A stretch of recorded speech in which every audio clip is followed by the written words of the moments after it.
तो लिफ्ट के अंदर बेटा अगर अपन वेइंग मशीन रखेंगे तो लिफ्ट के साथ क्या होता है बताइए? लिफ्ट में गए हो तुम कभी? कभी तुम लोग कभी क्या कैसा मोशन होता है बेटा वो बताओ?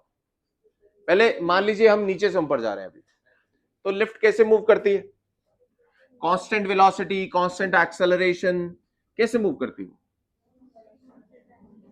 और तुम ना अपने पाँव का रिस्पांस देखना, मतलब पाँव पे देखना कि यार लिफ्ट कैसा फोर्स लगा रही है, तेज लगा रही है, कम लगा रही है, कब हल्का महसूस हो रहा है, कब भारी महसूस हो रहा है, ये भी महसूस करना। बताइए कैसे बेटा रुकी हुई है लिफ्ट, तो क्या करेगी? सबसे पहले अपनी स्पीड को बढ़ाएगी क्योंकि वो तो रुकी हुई है। मान लीजिए लिफ्ट ऐसे है, तो बेटा अभी आपको ऊपर जाना है, आपको ग्राउंड से जाना है 4th फ्लोर पे, तो अब ये लिफ्ट ऊपर जाने लग जाएगी ऐसे, तो क्या इसकी वेलोसिटी बढ़ेगी? हाँ सर, रेस्ट से तो बढ़ेगी ना। तो बेटा अगर वेलोसिटी ऊपर है तो एक्सेलरेशन भी ऊपर ही होगा, एक्सेलरेशन भी ऊपर ही होगा, तभी तो स्पीड बढ़ रही होगी। अच्छा मान लेते हैं फर्स्ट फ्लोर तक आते आते इसने वो स्पीड अचीव कर ली जो इसे चाहिए थी। फर्स्ट फ्लोर तक आते आते इसने क्या कर लिया? वो स्पीड अचीव कर ली जो इसे चाहिए थी। लेट अस से 5 मीटर पर सेकंड चाहिए थी, वो ले ली इसने, 5 किलोमीटर पर आवर ले लेते। अब क्या होगा? सेकंड से फर्स्ट फ्लोर से लेकर के 3rd फ्लोर तक ये कांस्टेंट वेलोसिटी से जाएगी बेटा, 5 किलोमीटर पर आवर से ही चलती रहेगी। फिर इसको पता चलेगा यार अब तो रुकना है। अब क्या करेंगे बेटा? यहां से ब्रेकिंग स्टार्ट होगी, यहां पर क्या स्टार्ट हो जाएगी?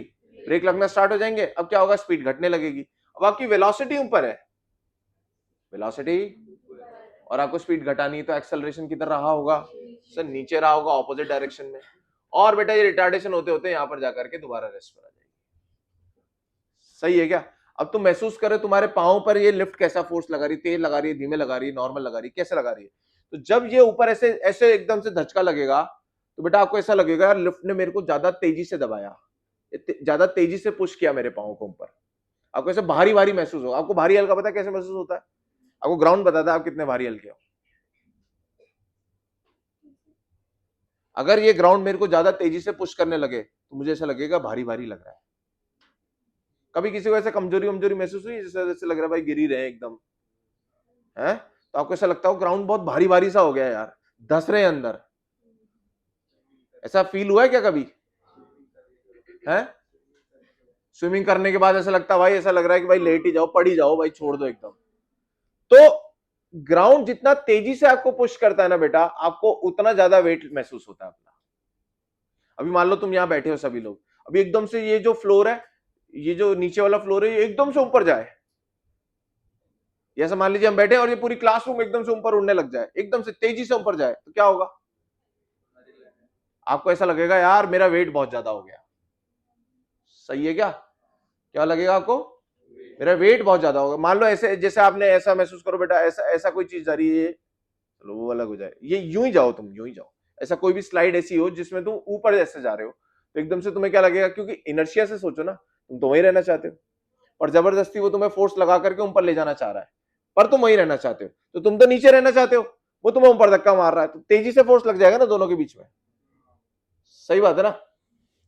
तो बेटा यहां पर आपको वेट ज्यादा लगेगा जब आपकी ये वाली कंडीशन होगी।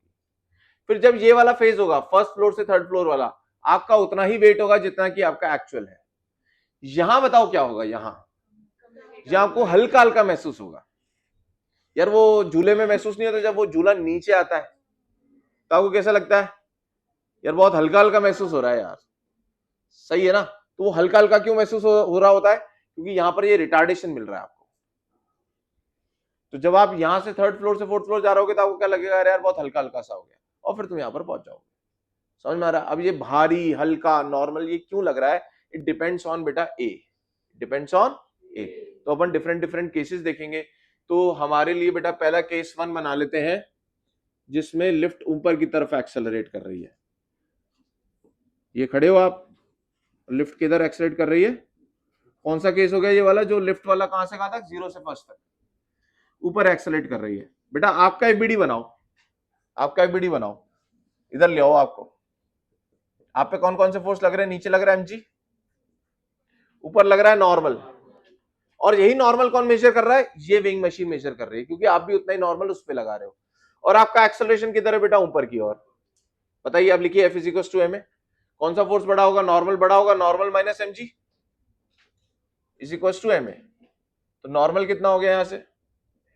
mg प्लस m है, mg प्लस है। तो बताओ बेटा आपका नॉर्मली वेट कितना होना चाहिए था, mg होना चाहिए था। अब यहां कितना हो गया, mg प्लस है। सही है क्या? अरे बोलो यार, बढ़ गया ना।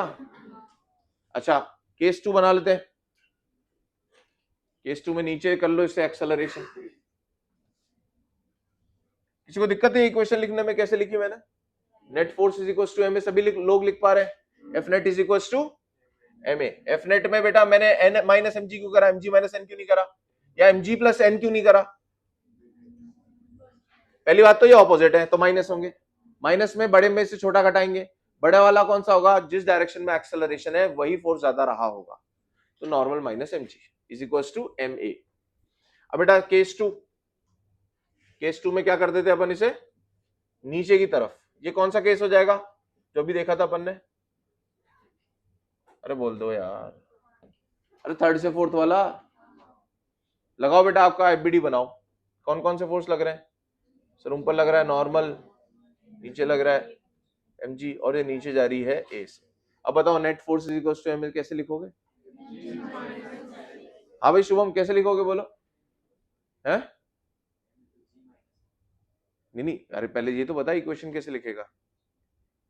इससे लिखो, F is equal to M लिखो। क्या लिखो? है F net is equal to M लिख के बताओ यार, बोलो। है क्या? हाँ भाई तू बता। N minus M G. भाई सब नशे में बैठे हैं यार। बेटा अभी मैं बोल के चुका हूं, हाँ हाँ हो गई इसमें तो सबकी। मैं बोला हूं नीचे एक्सेलरेशन है तो ये फोर्स बढ़ा रहा होगा ना यार, एम जी माइनस नॉर्मल करो ना यार। सही बात है कि नहीं? यही तो सीखना है बेटा अपने को, है ना। रिलेशन तो सीधा याद होगा, हमें शायद पिछले साल का याद हो सकता है, क्या दिक्कत है? एम जी माइनस नॉर्मल क्यों कर रहा हूं मैं अभी बोलो? क्योंकि एक्सेलरेशन नीचे है, एक्सेलरेशन का डायरेक्शन और एफ नेट का डायरेक्शन सेम होगा, क्योंकि ये दोनों ऐसे ऐसे मैच कर रहे हैं। तो बेटा अगर ए का डायरेक्शन नीचे है तो एफ नेट का डायरेक्शन भी नीचे होगा, मतलब ये फोर्स बढ़ा रहा होगा, तभी तो ये डोमिनेट करके इसको हरा देगा। तो एम जी माइनस नॉर्मल लिखेंगे बेटा, ये चीजें सीखनी है हमें। Is equal to, now I am interested in normal, तो नॉर्मल को इधर ले जाओ, इसको इधर ले आओ। नॉर्मल को इधर लिए लिए एक तरफ, M G minus M A, M G minus A. तो आपका नॉर्मली वेट कितना होना चाहिए था? अगर ग्राउंड पे बैठे होते हैं नॉर्मली खड़े होते तो एम जी होना चाहिए था, अभी कितना हो गया? एम जी माइनस ए हो गया। बेटा सोचो अगर ये लिफ्ट ऐसे ब्रेक कर जाए, ब्रेक ऊपर से ऐसे बंदी होती है ना, पुलिस सिस्टम होता है, ये ऐसे मशीन मशीन खींच रही होती है इसे, अगर ये ब्रेक कर जाए ऐसे, तो इसका एक्सेलरेशन कितना हो जाएगा लिफ्ट का? जी। अगर लिफ्ट का एक्सेलरेशन जी हो जाएगा तो बेटा ए की वैल्यू हो जाएगी जी, और आपका नॉर्मल हो जाएगा 0। इसको बोलते हैं वेटलेसनेस। इसे क्या बोलते हैं? वेटलेसनेस। आपको ऐसा महसूस होगा कि आपका कोई वजन ही नहीं है। आज सोचो बेटा आप हवा में गिर रहे हो, तो क्या आपको कोई वजन महसूस होगा? नहीं। मुझे मेरा वजन पता है क्यों महसूस हो रहा है? क्यों हो रहा है पता है? क्योंकि ग्राउंड मेरे को धक्का मार रहा है। ग्राउंड जितने से मेरे को धक्का मार रहा है उतना ही मेरा वजन मेरे को महसूस हो रहा है। अगर ग्राउंड ही हटा दूं बेटा तो मेरे को धक्का कौन मारेगा? कोई नहीं मारेगा, तो मेरे को वेट भी महसूस नहीं होगा। तो वेटलेसनेस वाली कौन सी स्थिति होती है? जिसमें नॉर्मल 0 हो जाए, कोई नीचे सरफेस ही ना हो। समझ में आया क्या? तो होगा क्या अगर एक्सेलरेशन जी हो जाए तो नॉर्मल कितना हो रहा है? 0। इस कंडीशन में हो क्या रहा है? दोनों का एक्सेलरेशन जी हो गया। लिफ्ट भी कह रही है भैया हम जा रहे हैं नीचे, आप भी कह रहे हो भैया हम भी जा रहे हैं नीचे, तो दोनों एक दूसरे को पुश क्यों करेंगे यार? तो वैसा हो गया तुम बैग लेकर के कूद, पहाड़ लेकर के कूद जाओ, तो पहाड़ तुम पे फोर्स लगाएगा क्या? नहीं लगाएगा भाई। दोनों की वेलोसिटी हमेशा सेम रहेगी, तो दोनों एक दूसरे को पुश नहीं कर पाएंगे। हाँ अगर ये ज्यादा तेजी से आ रहा होता, ये धीमे चल रहा होता, तो ये पुश करते एक दूसरे को, तो टच होते। पर दोनों की वेलोसिटीज अगर सेम है बेटा, तो ये एक दूसरे को पुश ही नहीं करेंगे, एक दूसरे पे फोर्स ही नहीं लगाएंगे। तुम मेरे को बताओ ऐसा बैग लेकर के कोई कूद जाए, है ना, बाद में वो खोल लेगा अपना पैराशूट वगैरह, अगर वो कूद जाए तो बैग उसे भारी लगेगा क्या? ये बताओ क्यों? क्योंकि दोनों सेम वेलोसिटी से गिर रहे होंगे, दोनों की वेलोसिटी बढ़ रही होगी बिकॉज ऑफ जी, बट दोनों की सेम सेम बढ़ रही होगी। तो जब दोनों की वेलोसिटी सेम है बेटा, अब दो गाड़ियां हैं, आगे वाली भी 100 से चल रही, पीछे वाली भी 100 से चल रही है, क्या एक दूसरे को धक्का मारेंगी क्या? नहीं। अगर पीछे वाली 120 से चलेगी तो धक्का मारेगी ना इसे। सही है ना? तो हो क्या रहा है, ये दोनों ही फ्री फॉल कर रहे हैं, तो बेटा दोनों एक दूसरे को पुश नहीं करेंगे। सही है ना? तो इसलिए नॉर्मल क्या हो जाता है, जीरो। इस इक्वेशन से समझ में आ रहा है। तो अगर अपन इसमें एक केस लिख लेंगे बेटा, क्या बताओ, if if if if if A is equals to G, तो नॉर्मल बराबर, इस कंडीशन को क्या बोलते हैं बेटा, आपका वेट कभी ऐसा नहीं होता कि रियल में कम हो गया, महसूस कराया जा सकता है आपको। ऐसा ही उसमें करते हैं, किसमें, राइड्स के अंदर, है ना, झूलों के अंदर यही होता है भाई। झूलों के अंदर जो आपको मजा आ रहा है, आप इतने पैसे खर्च कर रहे हो, वो किस लिए है, ताकि आप वेटलेसनेस महसूस करो। आपको थोड़ी देर के लिए तो ऐसा लगे अरे यार ग्रेविटी नहीं है, तो हम ग्रेविटी के कितने आदी हो गए हैं कि हमें ग्रेविटी नॉर्मल लगती है। और अगर तुम ग्रेविटी महसूस करो कि यार ग्रेविटी तुम्हें खींच रही है, और तुम इसे 10 मिनट महसूस करो कि अरे यार कोई तो खींच रहा है यार, तो कितना ज्यादा डिस्टर्बिंग है वो। पर अपने को इतनी आदत हो गई है कि हाँ यार ये तो है ही ना यार। अब मून पे जाएंगे तो अजीब लगेगा, उधर ग्रेविटी कम हो जाएगी तो हमें लगेगा अरे यार तो थोड़ा हल्का हल्का महसूस हो रहा है यार, सही नहीं लग रहा है, जबकि एक्चुअली सही ये नहीं है। और हमारी बॉडी का मैकेनिज्म, हर चीज जो बॉडी की बनी है इतने सालों में इवोल्यूशन होते होते, वो ग्रेविटी के हिसाब से ही बनी है भाई। ग्रेविटी कम हो जाएगी तो हमारी बॉडी के अंदर चेंजेस हो जाएंगे। Everything is related. हमारा जो एटमॉस्फेरिक प्रेशर है वो भी एक ग्रेविटी की वजह से, उसकी वजह से हम सांस ले पा रहे हैं। तुम सांस किसकी वजह से ले पा रहे हो, प्रेशर डिफरेंसेस के कारण ना। प्रेशर ही नहीं होगा बाहर तो सांस नहीं आएगी भैया, फिर वो वॉलंटरी लेना पड़ेगा शायद। अभी तो अपने आप ही चल रहा है ना सिस्टम, अपने आप प्रेशर डिफरेंस क्रिएट हो जाता है। मैं सांस छोड़ रहा हूं तो क्या हो रहा है बताओ, अंदर का वॉल्यूम कम हो गया। अंदर का वॉल्यूम कम हो गया तो क्या हो गया बताओ, प्रेशर कम हो गया। अरे गैस ही नहीं है ना तो प्रेशर ही हट गया ना। PV equals to mu R T मत लगाओ, अंदर है ही नहीं ना कुछ, तो प्रेशर का आएगा, गैस ही नहीं है। समझ रहे हो? तो मैंने बाहर निकाल दिया वॉल्यूम हवा का, तो अंदर क्या हो गया, प्रेशर कम हो गया। कम हो गया ना बेटा, गैस के मॉलिक्यूल्स कम हो गए ना। वो नंबर ऑफ मोल्स कांस्टेंट होते तब लगाते हैं वो, या गैस लीक कर गई, सही है ना, प्रेशर कम हो गया। अब प्रेशर कम हो गया तो बाहर प्रेशर पीएटीएम है, इसलिए पहाड़ों पे सांस लेने में दिक्कत आती है भाई साहब। जरा सा डिफरेंस आता है पर हमें दिक्कत हो जाती है, क्योंकि हमारे लंग्स उस हिसाब से नहीं है। हमारे लंग्स किस हिसाब से है, 1 ATM के हिसाब से। तो अब प्रेशर कम हो गया तो फिर क्या होगा, बाहर प्रेशर ज्यादा है, हाई प्रेशर से लो प्रेशर, अपने आप हवा अंदर आ जाएगी। फिर अपन सांस ले लेंगे, वो चेंज हो जाएगा, ऑक्सीजन कार्बन डाइऑक्साइड वो सब हो जाएगा। उसके बाद क्या होगा, फिर अपन सांस फिर छोड़ोगे, सांस फिर छोड़ोगे, फिर कम हो जाएगा प्रेशर, फिर बाहर से ये सिस्टम चलता है। हाँ, वो डायफ्राम से प्रेशर अपन वॉल्यूम कम ज्यादा करते हैं, वो बॉडी कर रही होगी, वो तो तुम्हें ही करना पड़ेगा, वो प्रेशर नहीं करेगा। पर प्रेशर डिफरेंस के कारण वो हवा अंदर आती है। अगर प्रेशर डिफरेंस ही ना हो, मान लो तुमने हवा बाहर फेंक दी और अंदर भी प्रेशर पी नॉट ही है, बाहर भी पी नॉट ही है, तो हवा अंदर नहीं आएगी भैया, फिर तुम्हें खींचनी पड़ेगी ऐसे अंदर। सही है ना? हाँ बेटा, केस 3, केस 3 क्या है बताओ, कांस्टेंट वेलोसिटी। वो कौन से वाला सीन, फर्स्ट फ्लोर, अरे यार उससे बताओ ना, इतना बताया तुम्हें यार, फर्स्ट से थर्ड फ्लोर तक।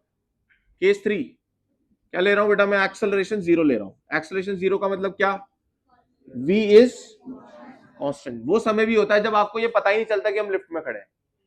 मान लो 10वें फ्लोर तक जाना है आपको, बीच में ऐसा समय आता है जहां हमें लगता है अरे यार आंख बंद करो तो पता ही नहीं चल रहा है लिफ्ट में थे क्या यार अपन। सही है ना? तो अब बताइए बेटा क्या डायग्राम बनेगा, लिफ्ट के ऊपर, ये वेइंग मशीन के ऊपर आप खड़े हो, तो क्या डायग्राम बनेगा आपका, नॉर्मल mg और एक्सेलरेशन क्या है, F net is equal to M A लगाओ, तो किसी को भी किसी से माइनस कर लो, क्या फर्क पड़ रहा है। Normal minus mg is equal to 0, normal बराबर, ये आपका ट्रू वेट है बेटा, ये सच वेट बताएगा इस समय आपको। अदरवाइज कौन सा वेट बोला जाता है, अपरेंट वेट, जो दिखाई दे रहा है पर है नहीं। तो अगर आपको अपना वजन कम करना है बेटा, तो आप इस कंडीशन में रहो, तो आपका वजन कम आएगा। सही है ना? वजन कम करने का मतलब यह है कि यार हम धरती पे कम बोझ डालें। वजन कम करने का मीनिंग क्या है? कि धरती पे हम कम बोझ डाल रहे हैं, है ना? कम बोझ मतलब आप उसको धीमे प्रेस करो तो धरती आपको धीमे प्रेस करेगी। सही है ना यार? ये 3 केस बना लो बेटा, फिर अपन क्वेश्चन करते हैं इस पे।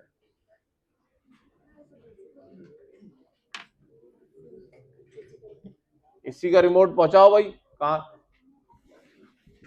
कहां है? आपको क्या चाहिए बताओ? बढ़ाना।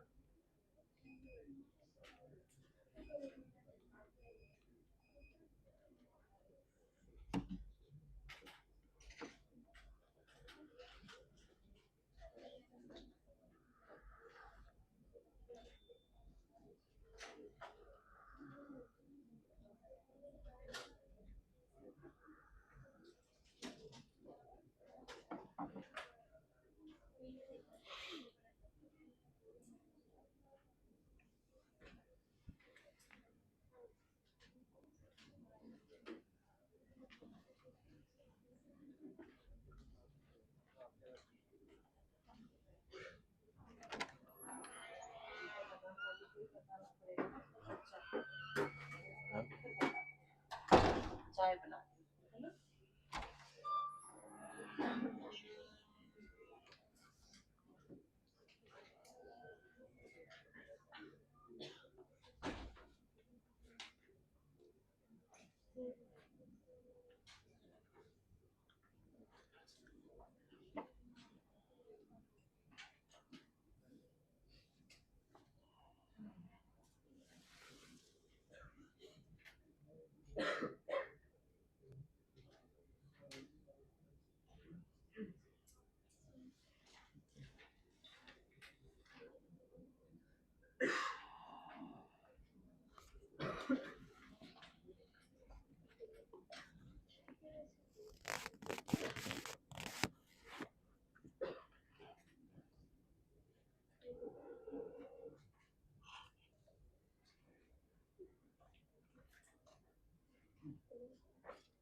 हम नॉर्मल क्यों कैलकुलेट कर रहे हैं?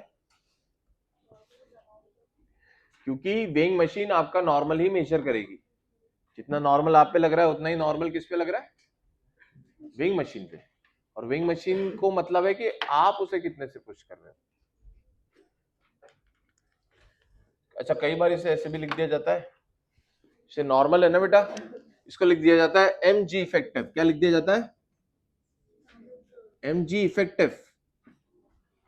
सही है ना? क्या बोल दिया जाता है यार, जो इफेक्टिव वैल्यू है ना जी की, तो वो जी इफेक्टिव है, तो ये हो जाएगा एम जी प्लस ए। तो यहां पे जी इफेक्टिव की वैल्यू क्या आ गई सर? जी प्लस ए। मतलब जी की वैल्यू इस बार जी नहीं है, कितनी है? जी प्लस ए है। तो अगर कोई बच्चा चाहता है मैं सीधा फॉर्मूला लगाना चाहता हूं सर एम जी, तो वो जी को क्या रखे? M G effective. और जी इफेक्टिव को क्या रख देगा इस केस में? जी प्लस ए। इसी प्रकार से बेटा इस केस में जी इफेक्टिव कितना आ जाएगा बताओ? जी माइनस ए। और इस केस में जी इफेक्टिव कितना आ जाएगा? जी के बराबर ही रहेगा सर। अरे बोला यार, सही है ना? तो बेटा ये जो पायलट्स होते हैं ना, पायलट्स, फाइटर जेट के पायलट्स होते हैं, ये बहुत high value of G face करते हैं। सही है ना? 5G 6G 7G यहां तक चले जाते हैं। और वो किस वजह से आता है? घूमने की वजह से। घूमने की वजह से एक फोर्स हम देखेंगे आगे जाकर के, एक सेंट्रीफ्यूगल फोर्स एक्सपीरियंस करते हैं। वो इतना हाई वैल्यू ऑफ जी दे देता है उन्हें कि वो फिर उनकी बॉडी फिर उस हिसाब से कई बार वो फेंट भी हो जाते हैं, है ना? फेंट भी हो जाता है। जी की वैल्यू बढ़ने से ये सब हो जाता है। क्योंकि अब मान लो ना यार, अब मान लीजिए मेरे पास हाई वैल्यू ऑफ जी लग गया बेटा, तो क्या होगा, मेरा ब्लड क्या करेगा, ब्लड कह रहा है भैया मैं तो यही रहना चाहता हूँ, मैं तो इनर्शिया ऑफ जो मेरा चल रहा है सिस्टम, ठीक है ना, अंदर यहीं पे। अब बॉडी क्या कह रही है, बॉडी की भी कह रही है भैया जी ज्यादा लगाओ तो नीचे की तरफ खून इकट्ठा हो जाएगा, नीचे की तरफ खून इकट्ठा हो जाएगा। जैसे मान लो एकदम से ये जो है ना, ये जो फ्लोर है एकदम से ऊपर जाने लग जाए अपन रूम अपना, तो ब्लड तो कहेगा मुझे तो यही रहना था, और तुम्हारी बॉडी ऊपर जाना चाहिए, तो ब्लड किधर इकट्ठा होगा, नीचे की तरफ, तो ऊपर के बॉडी पार्ट्स में कम हो जाएगा ब्लड, तो यहाँ दिमाग विमाग में कम हो जाएगा, तो वो फेंट वेंट हो जाते हैं, फिर वो दोबारा से नॉर्मल हो जाता है, तो वो ठीक हो जाता है मामला। ऐसा है, तो उनकी ट्रेनिंग कराई जाती है इस हिसाब से कि भैया आप कितने जी तक झेल पा रहे हो। पता चला बेहोश हो गया, काम खत्म।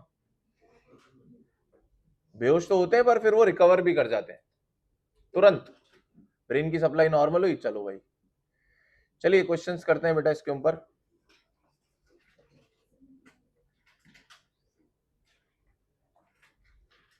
सांस लेना मुश्किल हो जाता है, ये सब चीजें होती हैं भाई, ठीक है। और एस्ट्रोनॉट्स को कैसी प्रैक्टिस कराई जाती है, जी कम होने की। उनके लिए जी इफेक्टिव क्या होता है बेटा, जीरो होता है। उनके लिए जी इफेक्टिव क्या होता है, जीरो। तो उन्हें ऐसा सूट दिया जाता है जिससे कि उन्हें एक्सटर्नल प्रेशर दिया जाए उनकी बॉडी को, क्योंकि एनवायरनमेंट तो प्रेशर मार नहीं रहा है, तो उन्हें सूट कैसा पहनाया जाएगा। हमारी बॉडी भी बेटा इस हिसाब से बनी हुई है, ब्लड प्रेशर वगैरह इसी से मेंटेन हो रहा है, बाहर के प्रेशर से ही। अगर बाहर का प्रेशर मैं कम कर दूं ना, तो आपकी बॉडी का जो खून का इतना प्रेशर है कि वो आपकी बॉडी की स्किन को चीरता हुआ बाहर आ जाएगा, ऐसे फटेगी बॉडी ऐसे।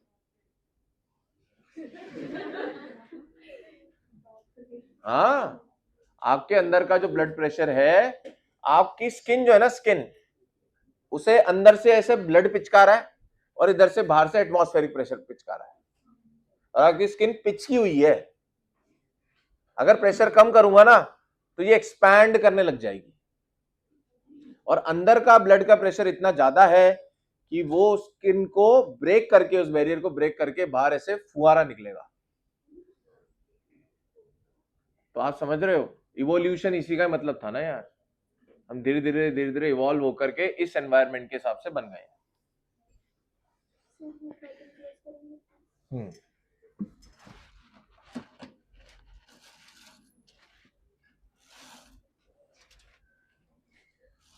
चलिए बेटा क्वेश्चन करते हैं इसके ऊपर, लिखिए।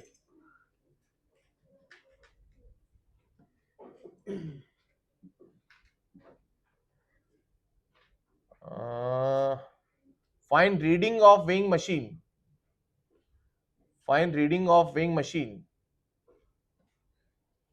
For a man of mass, for a man of mass 60 kg, his real weight is 60 kg। पहला पार्ट है, if acceleration of lift is, if acceleration of lift is 3 meter per second square upward, 3 meter per second square upward, सही है क्या। दूसरा, if the lift is moving down, the lift is moving down with velocity, the lift is moving down with velocity 4 meter per second, 4 metre पर second. तीसरा, lift is falling freely,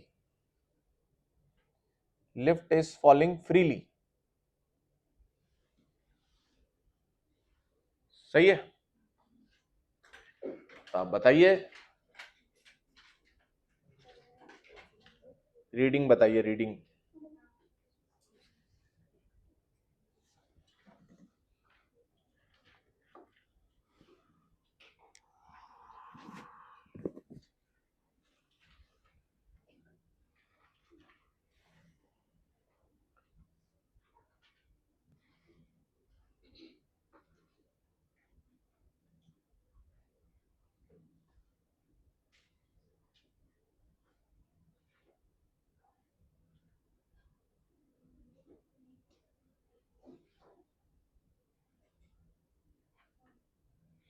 यार एक दो बच्चे मुझे नए दिखाई दे रहे हैं, है ना? आप कब से आ रहे हो बेटा पीछे इधर? हाँ है, 3 दिन से आ रहे हो, तो आप एक बार क्लास के बाद मुझे मिलो बेटा, है ना? आपका कितना क्या छूटा है क्या है। एक इधर है पीछे, तुम आज ही आए हो ना, कल से आए हो, ठीक है, तो आज मिलना मेरे को एक बार क्लास के बाद, है ना, 12:15। तो पहला का आंसर क्या हो जाएगा, जी प्लस ए या जी माइनस ए? है जी प्लस ए, तो 10+3, 10 ले लीजिए, है ना, 9.8 की जगह 10 लो। 10+3 कितना हो जाएगा, 13, और 60 इंटू 13, 60 इंटू 13, जी प्लस ए कितना आ रहा है, 780, 780 न्यूटन, सही है क्या? अच्छा बेटा 780 न्यूटन को हम केजी वेट में क्या बोलेंगे, इसको जी से डिवाइड कर दो, तो आप इसे बोल सकते हो 78 केजी वेट, 78 केजी वेट। मतलब आप जो इसका नॉर्मली वेट कितना था 60, अब कितना बता रहा होगा, 78 बता रहा होगा। केजी वेट समझ रहे हो ना तुम, जी से डिवाइड कर देते तो केजी वेट में आ जाता। मैंने आपको बताया था कि मशीन तो नॉर्मल मेजर करती है और वो जी से डिवाइड करके आंसर करती है तुम्हें, तो जी से डिवाइड करके आंसर करते हैं तो केजी वेट होता है। दूसरा क्या है, कांस्टेंट वेलोसिटी में तो भाई 60 का 60 ही रहेगा, ए 0 हो गया। तीसरा क्या है, जीरो, जीरो, तीसरे का आंसर क्या हो जाएगा, जीरो हो जाएगा बेटा, जीरो।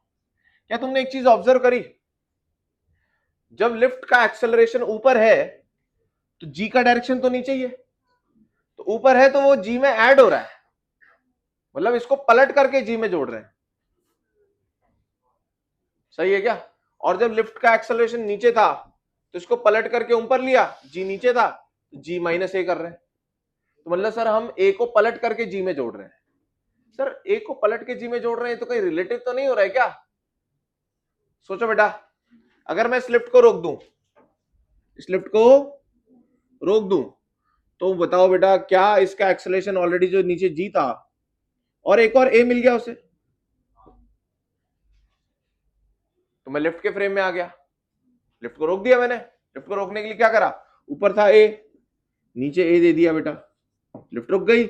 वही मैन को देख रहा हूं तो मैन को रोक दिया, मैन को रोक क्या दिया, मैन को दे दिया ए।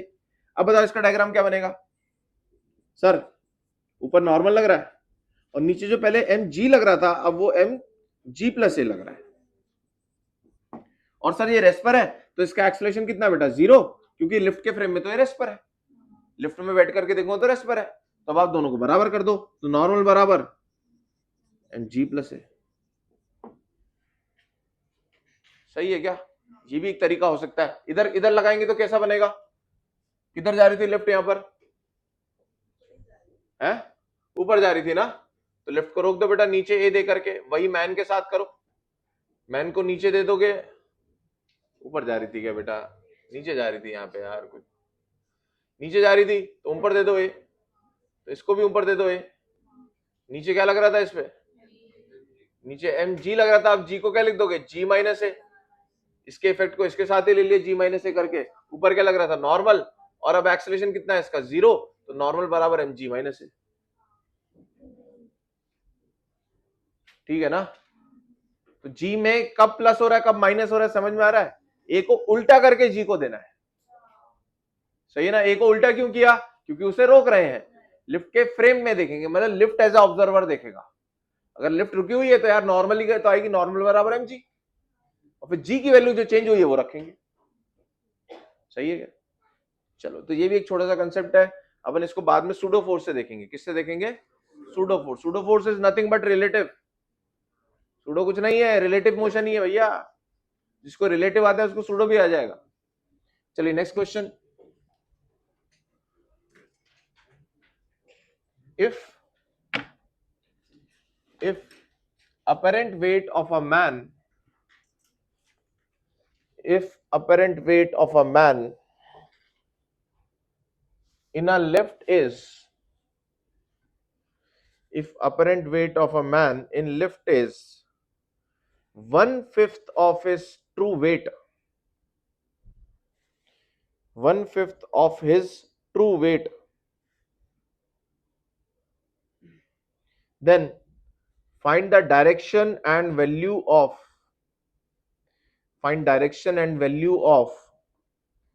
acceleration of lift. Find direction and value of acceleration of lift. बताइए बेटा, वेट तो घट रहा है, तो वेट घट रहा है तो एक्सेलरेशन किधर रहा होगा? नीचे रहा होगा। क्या वैल्यू रहेगी बता दीजिए।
हो गया है ना? सही तो है, सही तो है। उस साइड का दिखाने नहीं अपने को, उस साइड तो अपन कभी कभार ही जा रहे हैं ना बेटा। सही तो है।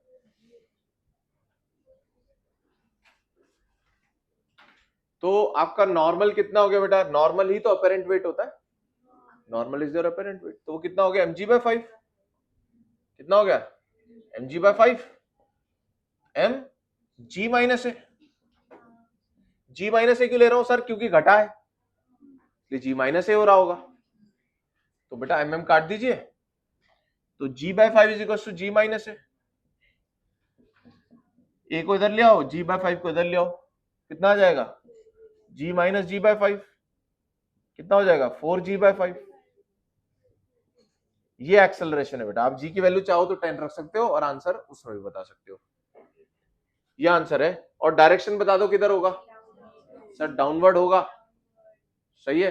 कई लोग इसको ऐसे भी याद कर सकते हैं, सर अगर नॉर्मल घटा है तो एक्सेलरेशन नीचे है।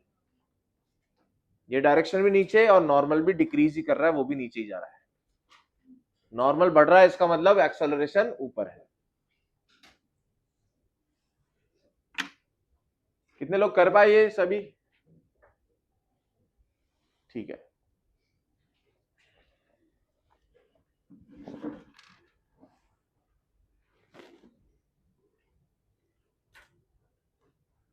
One more.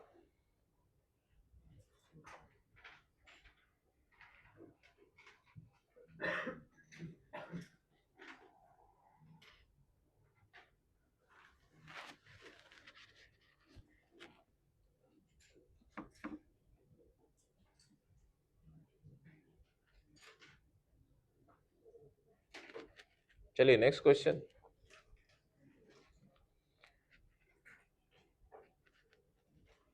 when a lift is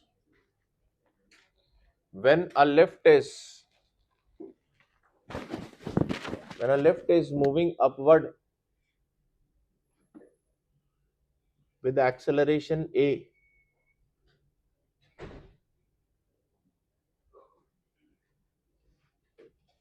reading of weighing machine is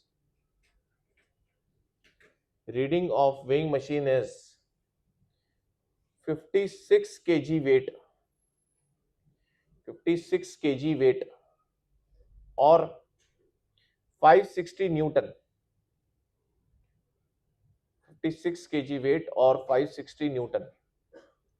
When a lift is moving upward with acceleration A, reading of weighing machine is 56 kg weight or 560 Newton. Comma, when lift is moving with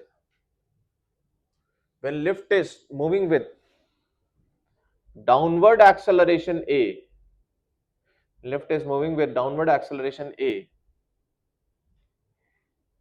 reading of weighing machine is 44 kg weight. Reading of weighing machine is 44 kg weight. Find his true weight. Find his true weight and value of A. Find his true weight and value of A. तो आप दो equations बनाइएगा and दो unknowns है, solve करिएगा, करती।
अभी बेटा आप है ना ट्यूसडे वेंसडे तक, मतलब वेंसडे क्लास में मैं आपको डीपीपी बंटवा दूंगा, तब तक आप क्या करेंगे, एनएलएम के मॉड्यूल के क्वेश्चंस करेंगे एक्स्ट्रा वाले जो अपन करते हैं।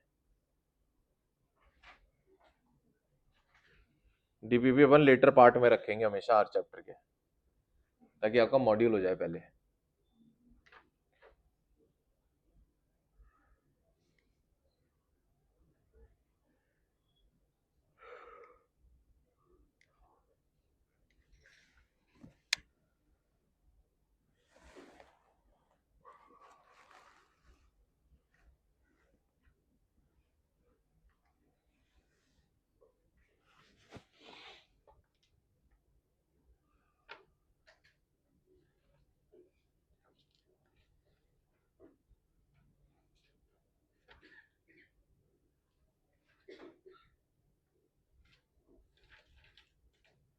एक मिनट और,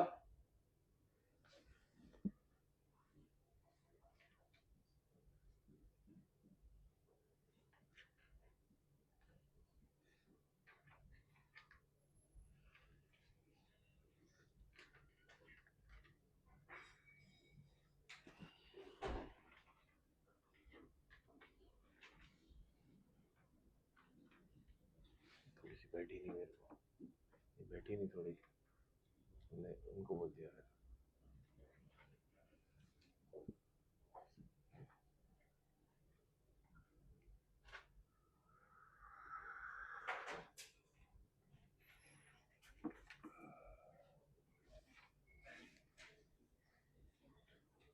बताइए बेटा आंसर्स।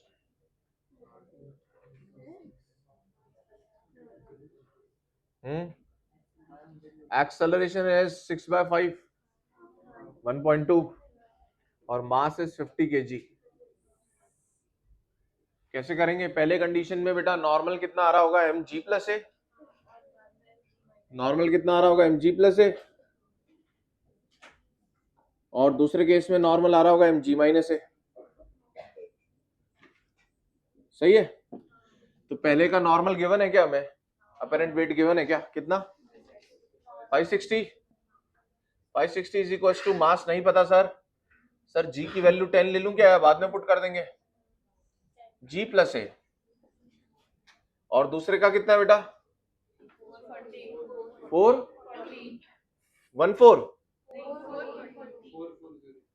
440 हो जाएगा ना।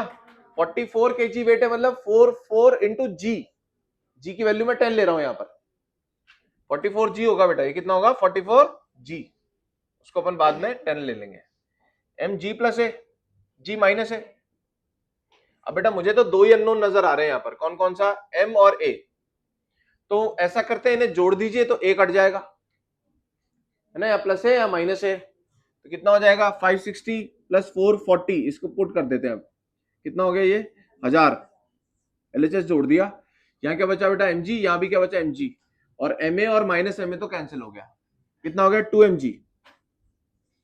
जी की वैल्यू 10 पुट कर दो तो एक जीरो कट जाएगा, 2 से डिवाइड कर दो तो 50 आ जाएगा।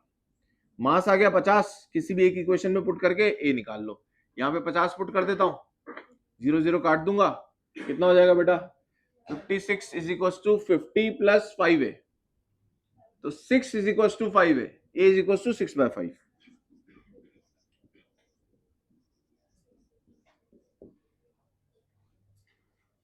कुछ नहीं है, आपको बस इक्वेशन लगानी थी 2 बार और मैथ्स लगानी थी बेसिक।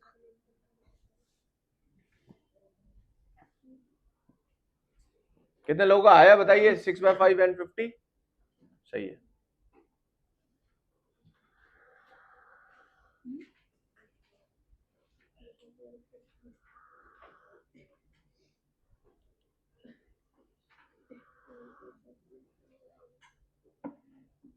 आंसर की आई क्या आपके उसकी पेपर की, डीपीपी की?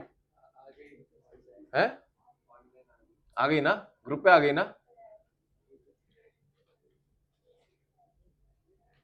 अभी टाइम मिलेगा आपको, चेक कर लेना, पूछ लेना मुझसे डाउट्स।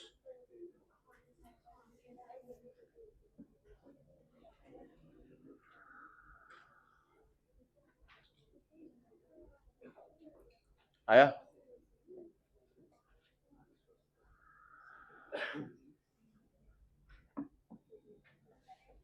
अब नेक्स्ट अपन थोड़ा लॉजिकल क्वेश्चन करेंगे।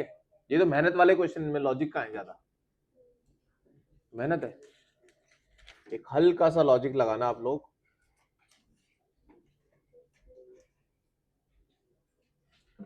बोलू, among the following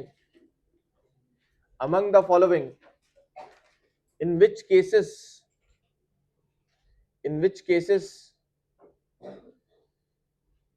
weighing machine reading will increase?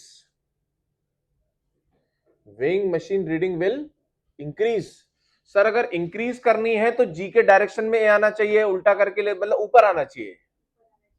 ऊपर ए आएगा तो रीडिंग इंक्रीज होती है। पहला ऑप्शन मतलब A part, upward moving lift with increasing speed.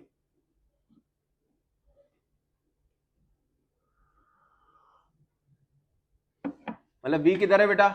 ऊपर, और स्पीड इंक्रीज कर रही है, इसका मतलब ए बी वी के डायरेक्शन में ये ऊपर हो गया। तो बताओ क्या ऐसा होगा? इंक्रीज करेगा वेट? हाँ सर करेगा, सही है ना।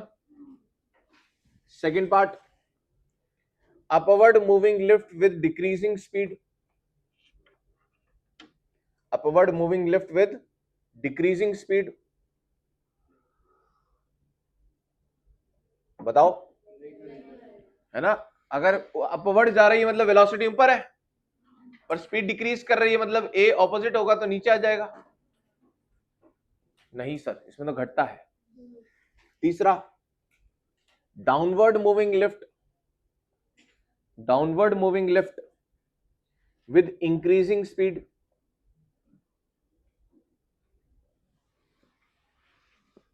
Downward moving lift with increasing speed, सही है ना। वेलोसिटी नीचे है बेटा और स्पीड इंक्रीज कर रही है मतलब ए भी नीचे ही होगा। कंसेप्ट कौन सा लगा रहे हैं, याद आ रहा है आपको? वी और ए सेम डायरेक्शन तो speed increasing, V and A opposite direction तो स्पीड डिक्रीजिंग। तो सर ए नीचे ही होगा, ए नीचे होगा तो हमारे लिए सही नहीं है, नहीं होगा। तीसरा मतलब चौथा, downward moving lift with decreasing speed, अगर डाउनवर्ड मूविंग लिफ्ट है और स्पीड डिक्रीज कर रही है, मतलब ए ऑपोजिट होगा बी के, तो ऊपर आ गया, और ऊपर आ गया तो नॉर्मल बढ़ गया। सही है क्या? तो बच्चा क्या सोचता है? बच्चा भी बोलता है यार सर नॉर्मल बढ़ेगा अगर लिफ्ट नीचे जाएगी तो।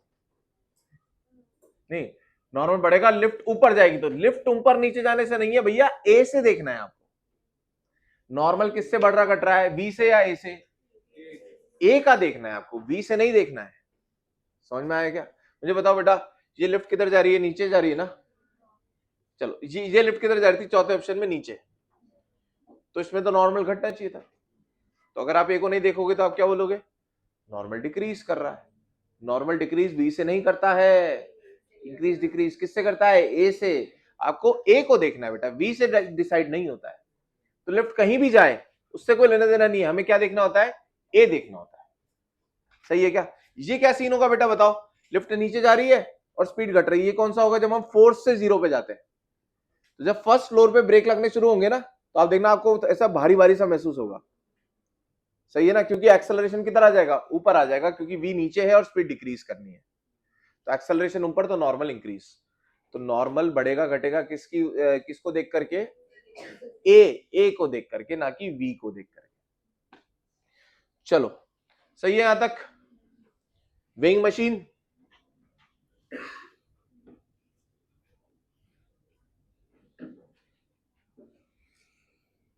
अब बेटा हम देखते हैं इंक्लाइंड प्लेन। इंक्लाइंड प्लेन के ऊपर अगर ऑब्जेक्ट रखते हैं तो नॉर्मल कितना लगता है, एक्सेलरेशन कितना होता है, ये सब देखते हैं। तो हेडिंग डाल लेंगे inclined plane. Inclined plane NLM में बहुत यूज होता है। फिसल पट्टी है ना यार, फिसलते हैं ना अपन, हवा में थोड़ा ना गिर जाते हो तुम, फिसलते हो। तो फिसलने का देखो क्या मैकेनिज्म है बेटा। एक मान लीजिए एक पेरेंट है और वो अपने बच्चे को यहां पे ले जाकर के छोड़ देता है, तो बच्चा धीमे धीमे आता है ना। तो वो ऐसे ये हवा में ले जाके क्यों नहीं छोड़ देता अपने बच्चे को? तब भी तो नीचे ही आएगा यार, तब भी तो नीचे आएगा कि सर तब भी नीचे आएगा ना। तो वो बहुत खतरनाक फिसल पट्टी हो जाएगी, मतलब बिल्कुल वर्टिकल फिसल पट्टी हो गई वो। सही है ना? तो सर इंक्लाइन प्लेन ऐसा क्या कर दे रहा है कि मजा भी आ रहा है और रिस्क भी नहीं है? क्या हो रहा है बताओ यहां पे? जी का पूरा इफेक्ट नहीं आ रहा, जी का एक कंपोनेंट ही आ रहा है।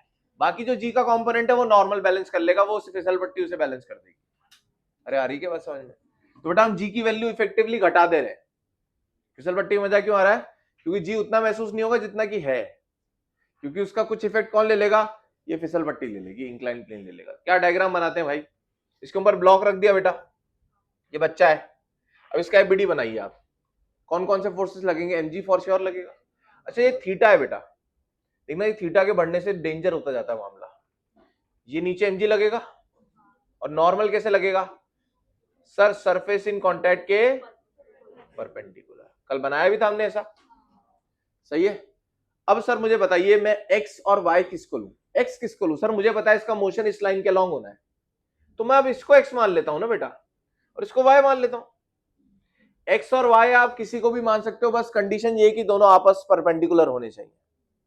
अगर ये एक्स है तो ये वाई है, अगर ये एक्स है तो फिर ये वाई है। तो मैं एक्स किसको लेना चाह रहा हूं यहाँ पे? जिसके लॉन्ग मोशन हो रहा है। अभी बेटा मैं इसको एक्स ले लूंगा तो इसके लॉन्ग तो मोशन ही नहीं हो रहा, और इसके ना इसके लॉन्ग हो रहा है। तो मैंने अपना कोऑर्डिनेट सिस्टम क्या कर दिया? थोड़ा सा रोटेट कर दिया, चलेगा। पर दिक्कत क्या रहना चाहिए? एक्स एंड वाई परपेंडिकुलर रहने चाहिए। चलो भाई तोड़े बेटा इसको एक्स और वाई में। नॉर्मल तो ऑलरेडी वाई के लॉन्ग है, एमजी को तोड़ना पड़ेगा। ध्यान से देखना डायग्राम इसका, ये नीचे बढ़ा लो बेटा, इसे नीचे बढ़ा लिया तो ये 90 गिरेगा। क्यों? क्योंकि ये हॉरिजॉन्टल है, ये वर्टिकल है। ये 90 हो गया। इस ट्राइंगल को देखो आप, यहां तक इस ट्राइंगल को देखो बेटा, ये थीटा है, ये 90, तो ये 90 माइनस थीटा है। बोलो टोटल 180 होता है। अब आप वाई से बेटा आप मुझे बताओ, ये थीटा, अच्छा ये थोड़ा सा आपको कर रहा है, इसको मैं ऐसा होना था। हाँ अगर ये थीटा है तो बेटा इस वाई के लॉन्ग क्या ये वाला एंगल थीटा हो जाएगा, क्योंकि टोटल 90 डिग्री है। 90 में से 90 माइनस थीटा इधर चला गया तो बचेगा थीटा, क्योंकि देखो दोनों का सम मिला करके 90 होना चाहिए। सही है? अब बताओ बेटा mg इधर है, इधर थीटा है, तो ये कौन सा कंपोनेंट टूटेगा? mg का cos थीटा, और ये आएगा mg का sin थीटा, mg का sin थीटा। अब मुझे बताओ बेटा, क्या इस डायरेक्शन के अलोंग कोई मोशन हो रहा है क्या? ये ब्लॉक ऐसे या ऐसे जा रहा है क्या? नहीं जा रहा है, मतलब y के अलोंग नेट फोर्स 0 होना चाहिए। क्या है बेटा? ay क्या है? 0। ay क्या है? 0। तो इसका मतलब नेट फोर्स क्या होना चाहिए? 0 होना चाहिए। नेट फोर्स 0 मतलब फोर्सेस कैंसिल होने चाहिए, मतलब mg cos थीटा बराबर नॉर्मल होना चाहिए। इधर कौन लग रहा था? नॉर्मल। ये क्या लिखा हुआ है पता नहीं, ये क्या है हमारा? y axis.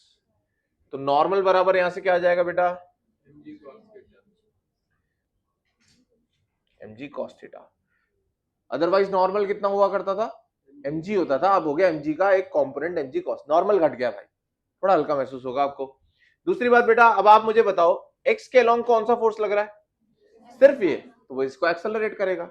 x में क्या हो रहा है बेटा? x में मान लेते हैं ये ब्लॉक नीचे जा रहा है a से, कितने से जा रहा है? a से, तो लिखिए f is equal to m। हाँ भाई Shubham, f is equal to m लिखो x में, बताओ f कौन क्या, f क्या लिखोगे in x? f is equal to m, f क्या लिखोगे और a क्या लिखोगे और m क्या लिखोगे? m तो m ही रहेगा, a है, f बताओ क्या लिखोगे? mg। अरे यार भाई, इस डायरेक्शन में कौन सा फोर्स है बेटा? ये है? नींद आ रही है क्या? मेरे को आ रही है यार। mg sin थीटा, m और m बेटा, a बराबर कितना आ गया? g sin theta. अदरवाइज कितना एक्सेलरेशन होता अगर हवा में छोड़ा होता? तो g होता। अभी कितना है बेटा? g का एक component sin theta is less than 1, तो g से कम एक्सेलरेशन होगा, तो बच्चा धीमे धीमे आएगा, बच्चा धीमे धीमे आएगा तो सेफली आ जाएगा। बोले यार, अगर मैंने उस एक बच्चे को बेटा यहां से छोड़ा और एक बच्चे को यहाँ पे हवा में छोड़ा, दोनों में पहले कौन पहुंचेगा ग्राउंड पे? बताओ, सोच के बताओ।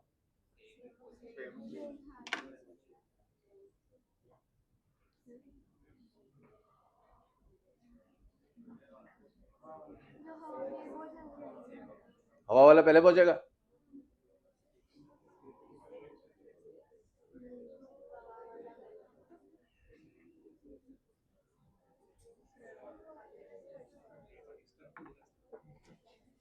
बेटा जिसको हवा से छोड़ा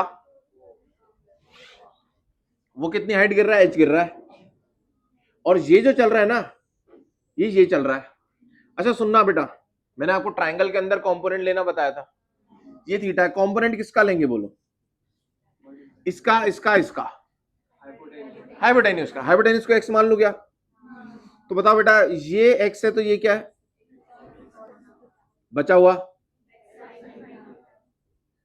h बराबर x sin थीटा है। सही है क्या? कई बच्चे क्या करते हैं, अगर यहां थीटा होता तो वो इसका यहां ले लेते हैं। हमेशा कंपोनेंट किसका लेना है? हाइपोटेन्यूज का, थीटा के साथ वाला कॉस, दूसरा साइन, खत्म। अब बताओ बेटा, ये जो गिरेगा ये कितना गिरेगा? s बराबर half A T square, s कितना गिर रहा है? ये x sin theta is equal to half A कितना होगा इसका? g इंटू टी स्क्वायर, तो t कितना हो गया बेटा? 2x sin theta by g का रूट। ये कौन सा में लगाएगा? जो सीधा गिर रहा है। अच्छा ये वाला ऐसे फिसलेगा, x चलेगा, ये कितना समय लेगा सर? ये s बराबर UT half A T square, s कितना चल रहा है? x, u इसका भी 0 है, हाफ ए कितना बेटा इसका? ए है इसका g sin थीटा, अभी निकाला अपन ने, इंटू टी स्क्वायर। इसका टाइम कितना लगेगा भाई साहब? 2x बाय जी साइन थीटा। बताओ बेटा, 2x बाय जी तो सब में दोनों में कॉमन है। अब बताओ कौन सा टाइम ज्यादा हो जाएगा? Sine theta is less than 1, sine theta less than 1 है बेटा, तो ये लेस देन 1 है, तो ये वैल्यू बढ़ जाएगी, ये वैल्यू बढ़ जाएगी, तो ये वाला टाइम ज्यादा लगेगा, ये वाला टाइम कम लगेगा। सीधा जो गिर रहा है वो ज्यादा टाइम लेगा, और जो टेढ़ा गिर रहा है उल्टा, जो सीधा गिर रहा है वो कम टाइम लेगा, जो ऐसे टेढ़ा गिर रहा है वो ज्यादा समय लेगा। तो सेफ हो गया ना यार, आराम आराम से पहुंचेगा वो, और ये एकदम एकदम से गिर गया भाई। समझ में आया क्या? वो तो एज एक्सपेक्टेड ही हो गया, ठीक है ना। तो ये अपन ने, ये मैंने आपको इसका ना ये कंपोनेंट लेने के लिए समझाया। समझ में आया? क्या कंपोनेंट किसका लेते हो हमेशा? हाइपोटेन्यूज का लेते हो। चलिए बेटा लिख लीजिए नॉर्मल की वैल्यू एंड एक्सेलरेशन की वैल्यू।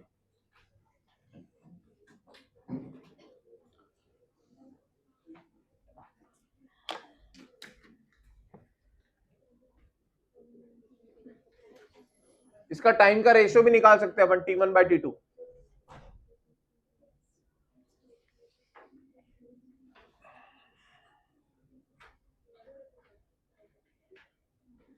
रिमोट बताओ।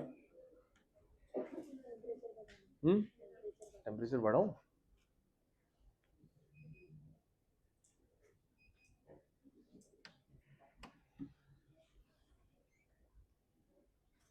तो फिसलाने के लिए कौन रिस्पॉन्सिबल है बेटा, mg या mg sine theta? mg sine theta, क्योंकि अलोंग द इंक्लाइन कौन आता है, mg साइन थीटा। और इसे दबाने के लिए कौन रिस्पॉन्सिबल है, mg कॉस थीटा।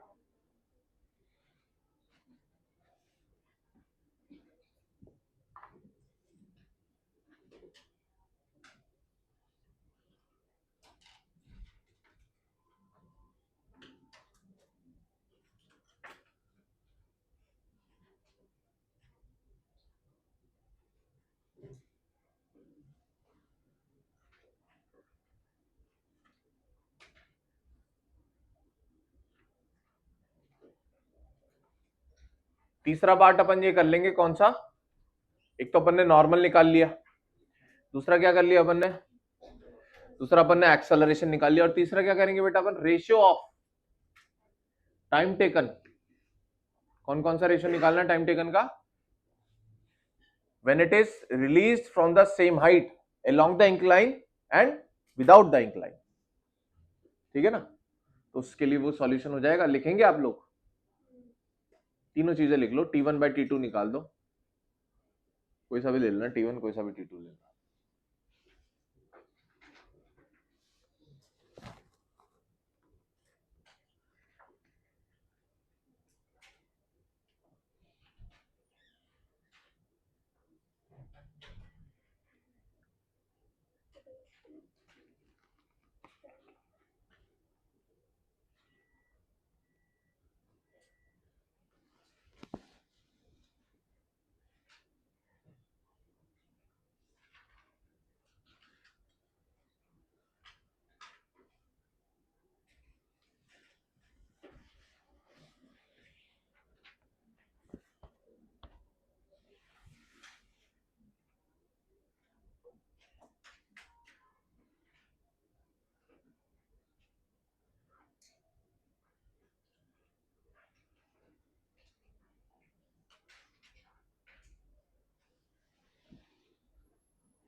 कितना आ रहा है T1/T2?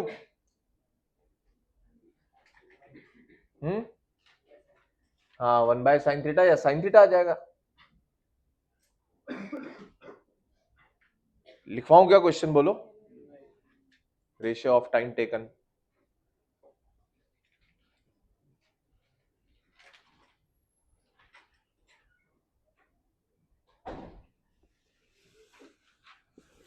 किस थीटा के लिए बेटा ये दोनों टाइम बराबर हो जाएंगे?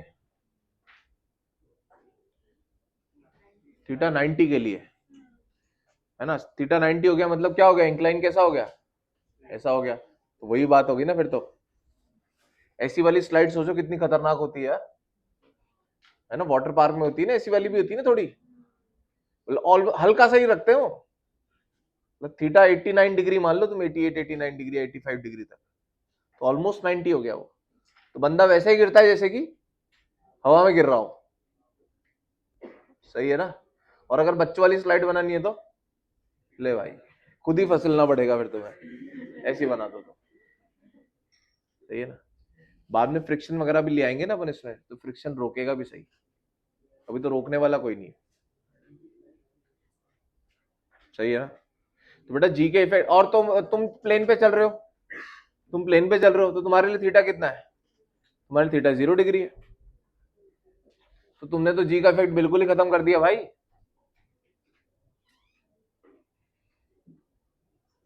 नहीं,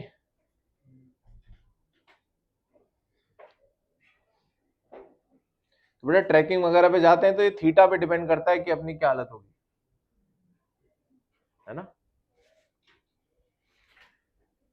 चलो एक क्वेश्चन करें क्या? T1/T2 बेटा आ रहा है साइन थीटा या 1/sin थीटा? आपके सामने दोनों टाइम लिखे हुए हैं, T1/T2 कर लो। करके बताऊं क्या? बोलो, कर पा रहे हो क्या इतना तुम लोग? कर पा रहे हो? चलो अब क्वेश्चन लिखेंगे एक।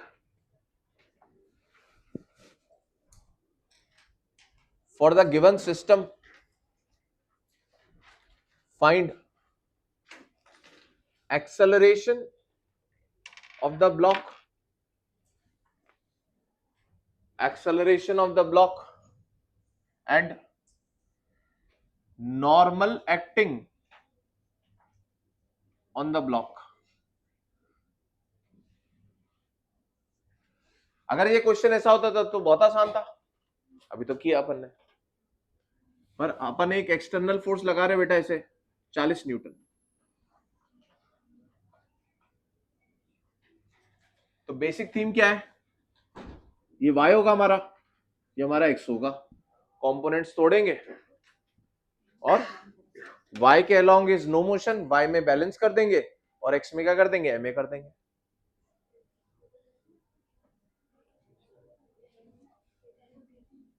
सही है ना? डायग्राम कंप्लीट है यार। एसी का रिमोट चाहिए? पेन चाहिए? पेंसिल चाहिए? पेन दे दे भाई। एक्स्ट्रा पेन चाहिए? लड़कों से मांग के देख भाई, देख तुरंत तैयार बैठे हैं यार। इन्हें एक बार मौका तो दे।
पिछले उसमें था क्या प्रोजेक्टाइल?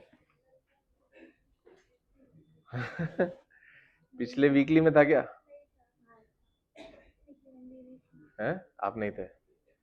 जनरली ये रहता है कि जो पिछले वीकली तक आ गया उसका अगला वीकली, और मैं मंडे को बना दे रहा हूं तो तुम हिसाब लगा लो। हाँ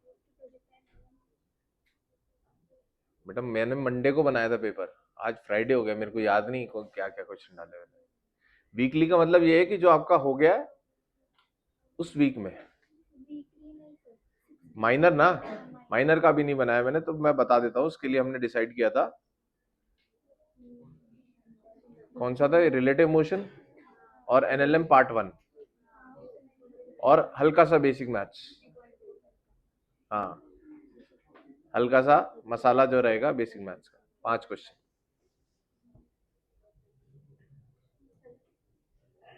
कर पाएंगे आप लोग? सभी लोगों को करना है बेटा ये, इसके बिना आगे नहीं बढ़ेगी बात। देखो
कर लिया ट्राई बेटा। देखो सबसे पहली बात तो इंक्लाइंड प्लेन में हमें नया एक्स और वाई लेना होता है, टिल्टेड वाला। सही है? सही है क्या? अभी मान लो बेटा पहले ये एक्स और वाई था, तब आपको क्या करना है, ऐसा ले लेना है। तो अब इसका मतलब ये नहीं सिर्फ अंगूठा ही घूमेगा उंगली वही रहेगी, क्या करना है, फ्रेम यही रखना है, बस क्या कर लेना है, इसको हल्का सा घुमा लेना है। तो अब ये एक्स है और ये वाई है। तो बेटा अब मुझे पहले तो mg तोड़ना सबको आ जाना चाहिए सीधा सीधा। अब एक बार और मैं बता देता हूँ एंगल के तरीके से। बेटा ये 90 माइनस 37, ये 37, जो 37 यहाँ जो थीटा होता है वो यहाँ आ जाता है अपने आप। तो इसी कारण से यहाँ पे mg cos थीटा आता है। अगली बार आप सीधा लिख लीजिएगा, यहाँ cos थीटा कॉम्पोनेंट और यहाँ sin थीटा कॉम्पोनेंट। सभी लोगों ने ये तो कर लिया होगा cos थीटा sin थीटा वाला। अब नॉर्मल बेटा परपेंडिकुलर टू सरफेस ऐसे जाता है। अब ये जो फोर्स लग रहा है ना, देखो ये 37 तो ये भी 37 होगा, इसको आगे बढ़ा लो बेटा थोड़ा सा, तो ये 37 तो ये 37।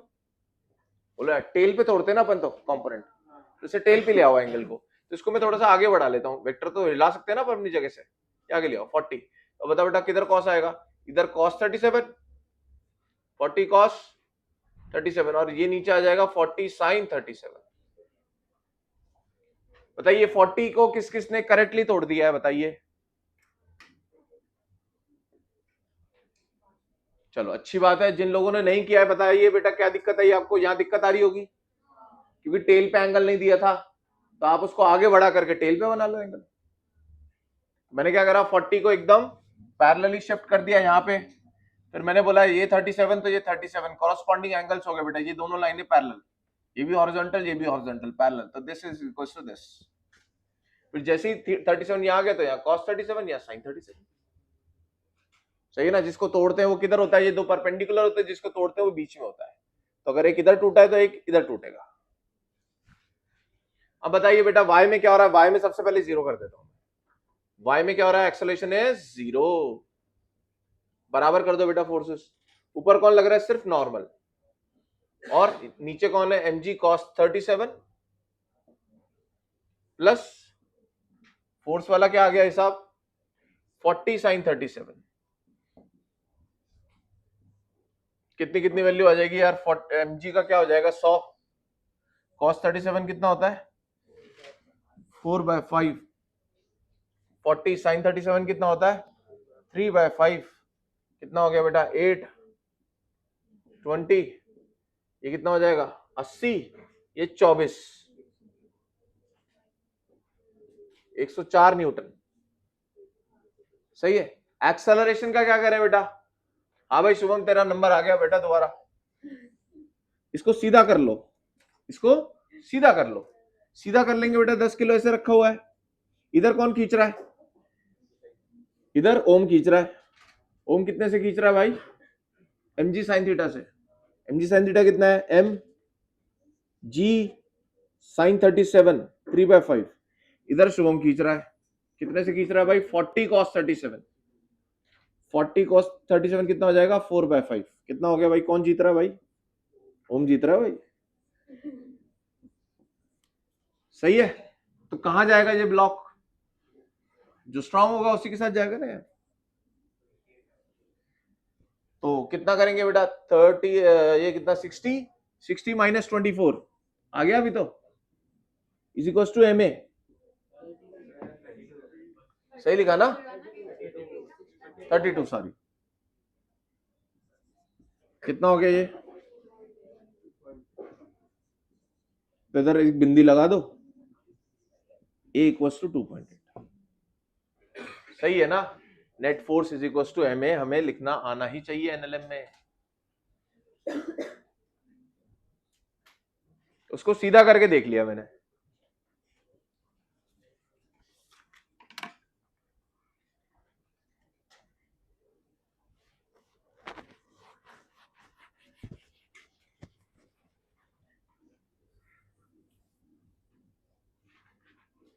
बेटा अभी भी हमारी क्लास का इनर्शिया बना नहीं है, समझा रहा था ना मैं उस दिन तुम्हें कि क्लास ऐसे फ्लो करनी चाहिए, और वो अभी कैसे चल रही है,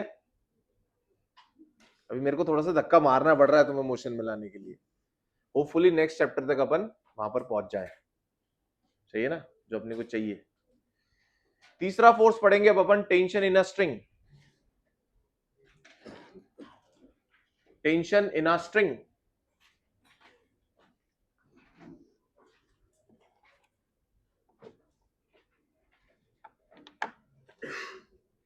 तो बेटा ये है हमारा धागा, सही है, स्ट्रिंग है ये, धागा स्ट्रिंग रस्सी एक ही बात है, सही है। अब बताइए इसके अंदर फोर्स क्यों जन, अभी तो देखो ये बहुत ज्यादा ऐसा स्टिफ सा है, स्टिफ नहीं होता है धागा कभी भी, धागा कैसा होता है, ऐसा होता है एकदम मरा हुआ एकदम, ठीक है ना। इसको जिंदा करना है तो बेटा इसको यूं करो, इसको जिंदा करने के लिए हम क्या करते हैं, इसे खींचते हैं, खींचते हैं तो इसमें जान आ जाती है, समझ में आया क्या। तो हो क्या रहा है, ये कैसा फोर्स है, पहली बात तो इसका नेचर क्या है, क्या ये न्यूक्लियर फोर्स है, कितने फोर्सेस एग्जिस्ट करते हैं भाई दुनिया में, 4, कौन कौन से, 2 तो न्यूक्लियर हो गए उन्हें तो हटाओ, सही है, वो तो बहुत शॉर्ट डिस्टेंस में न्यूक्लियस के अंदर लगते हैं, है ना, और वो बहुत खतरनाक होते हैं, ठीक है ना। तो 2 बचे, कौन सा, इलेक्ट्रोमैग्नेटिक और ग्रेविटेशनल, बेटा ग्रेविटेशनल तो नहीं है, तो ये कौन सा रहा होगा, इलेक्ट्रोमैग्नेटिक। अब ये इलेक्ट्रोमैग्नेटिक कैसे, यहाँ पे मान लीजिए बहुत सारे मॉलिक्यूल्स हैं और उनके बीच की एक दूरी है जो वो हमेशा मेंटेन रखना चाहते हैं, केमिस्ट्री में पढ़ते हो ना आप यार, इंटरमॉलिक्यूलर जो सेपरेशन होता है, एक डिस्टेंस ऐसा होता है जिसपे वो मिनिमम पोटेंशियल एनर्जी पे रहते हैं और वो वही रखना चाहते हैं। अगर आप डिस्टेंस को बढ़ाओगे तो वो उसको कम करना चाहेंगे, अगर आप कम करोगे तो उसे बढ़ाना चाहेंगे, लाइक अ स्प्रिंग सिस्टम, ऐसा ही कुछ होता है। तो मैं यहाँ पे क्या कर रहा हूं बेटा, इनकी दूरी बढ़ाने की कोशिश कर रहा हूं। तो ये मॉलिक्यूल्स क्या कह रहे हैं, हमें दूर नहीं जाना है, हम एक दूसरे को अट्रैक्ट करेंगे। हाँ ये, हाँ इसको, तो ये ट्विस्ट, खाने वाला ट्विस्ट गलत हो गया ना, कोई नहीं, चलो। तो बेटा ये देखो, ये स्ट्रिंग है, अब जब मैं इसे खींच रहा हूं तो आप मान लो ऐसे बहुत सारे दोस्त हाथ पकड़ के खड़े हैं एक दूसरे का, ठीक है, और वो सब चाहते हैं कि भाई हम इतनी दूरी पर ही रहें जितनी दूरी पर इस समय है, ना पास आना है उन्हें ना दूर जाना है। वह क्या कर रहे हो उन्हें, आप उन्हें ऐसे खींच रहे हो, तो एक एंड पे वो मान लो आखिरी जो बच्चा है उसको कोई खींच रहा है, और एक एंड पे कोई दूसरा कोई बच्चा खड़ा है आखिरी इधर वाला, उसको कोई खींच रहा है, तो क्या होगा बताओ, सब एक दूसरे के हाथ नहीं छोड़ना चाहते, नहीं तो टूट ही जाएगा ना स्ट्रिंग। तो वो क्या चाहते हैं कि हम इतनी दूरी बना करके रखें, तो क्या इनके हाथों में टेंशन आ जाएगा। अब अगर मान लो कोई यहां से सर आए थे, मान लो कोई बच्चा आ रहा है मान लो, और बच्चा आता हुआ ऐसे भिड़ जाए, तो उसको क्या लगेगा, तो झटका लगेगा कि नहीं, कि यार ये तो एक दीवार की तरह खड़े हो रखे हैं। तो बेटा यही है टेंशन। तो अगर आप इसे खींच रहे हो ना, तो ये सारे मॉलिक्यूल्स चिल्ला रहे हैं कि भैया हमें आज जो दूरी चाहिए थी उससे ज्यादा हो गई है, और जैसे ही मैं इसको छोड़ूंगा फिर ये रिलैक्स हो जाएंगे। अब रिलैक्स होने का मतलब नहीं है कि ये लेंथ कम हो जाएगी, सिकुड़ जाएगा ऐसा, क्योंकि वो डिस्टेंस कम भी नहीं करना चाहते ना, तो वो जो डिस्टेंस रख रहे हैं उसके साथ वो आराम से रहते रहेंगे। तो अब मुझे बताओ बेटा, अगर मुझे इसमें जान डालनी है तो मैं क्या करूंगा, मुझे इसकी क्या बोलते हैं, इसकी इंपॉर्टेंस या फिर इसका रोल दिखाना है, तो क्या करते हैं हम हमेशा स्ट्रिंग को खींचते हैं। खींचने से क्या होता है, वो सारे पॉइंट्स एक्टिवेट हो जाते हैं और वो कहते हैं भैया हमारी दूरी मत बढ़ाओ, हमें वहीं रहना है जहां पर हम हैं, जितनी जितनी दूरी बना करके हम बैठे हैं। अब दूसरी बात यह है कि tension is always a pulling force. अभी मान लीजिए बेटा, एक एंड आप पकड़ लीजिए इसका।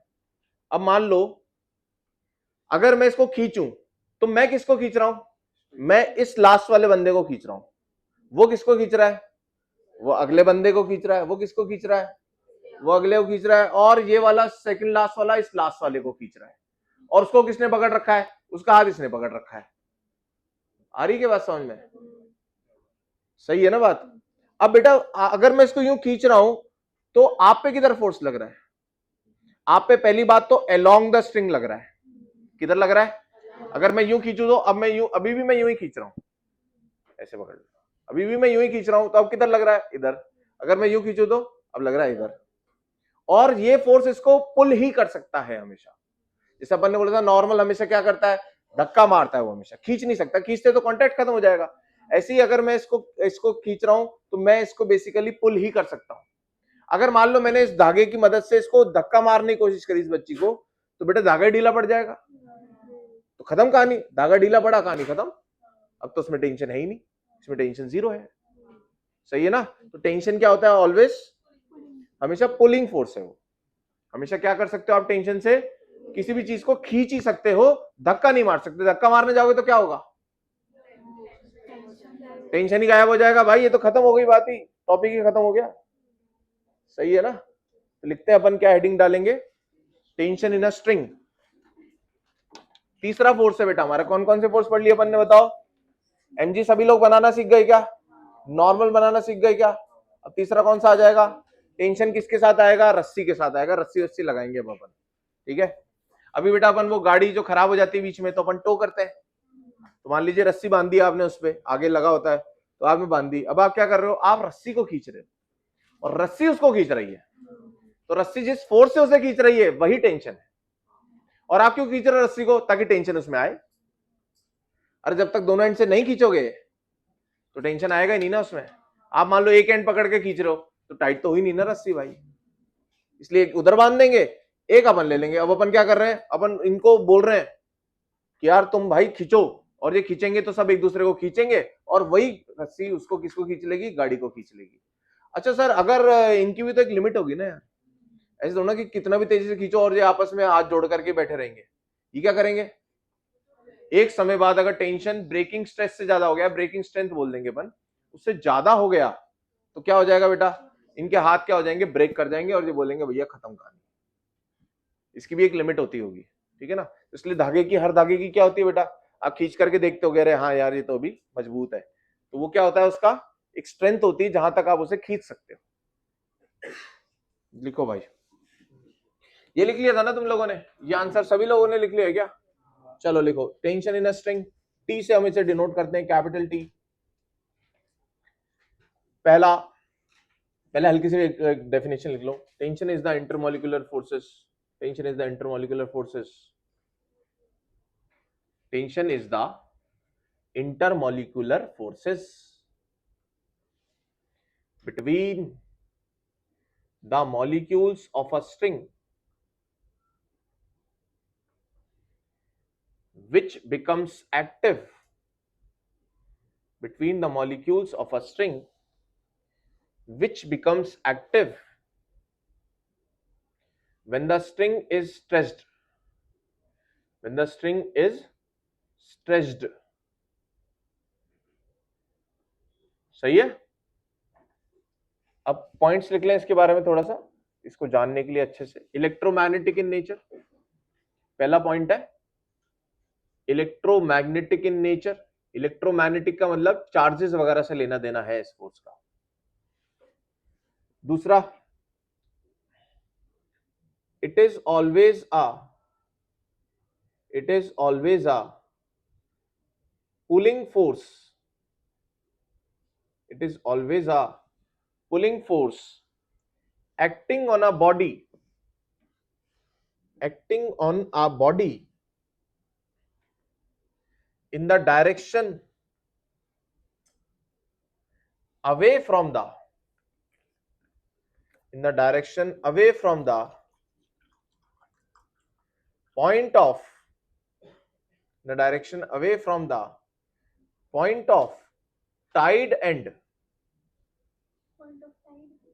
Tide, TIED, point of tied end of the string.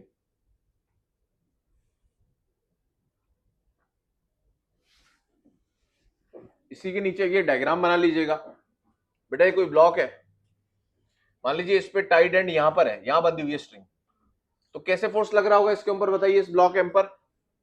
Sir away from the block, block से कैसे जाना चाहिए?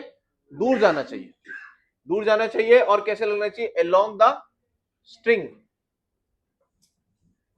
तो ये अवे जा रहा है, अलोंग द स्ट्रिंग लग रहा है, ये रहा टाइड एंड, ऐसा फोर्स लगेगा। सही है क्या? मान लीजिए बेटा किसी ने इसको ऐसे हाथ से पकड़ रखा है,